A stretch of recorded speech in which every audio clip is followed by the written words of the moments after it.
Hello everyone! Welcome for another vlog. Yan, this is me Trixie and we are for another vlog. And now, ay may gagawin tayo. Ano ba gagawin? Siyempre,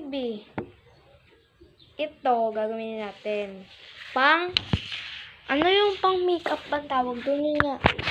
Yan, makeup na tayo. Let's go. Lip tint, magkaano tayo shader. Pero ayoko ba yung ganito sa first dito? Walang ano yun cut. Bilisan natin kasi nauubos yung oras. And contour, eyeshadow, tips. Nadumbog ko na ha. Pero ay natural lang talaga siya. Yun, this is the final look. Hindi nyo kasi kita kasi, paubos na kasi. Wala na akong magamit na lipsticks. Bye!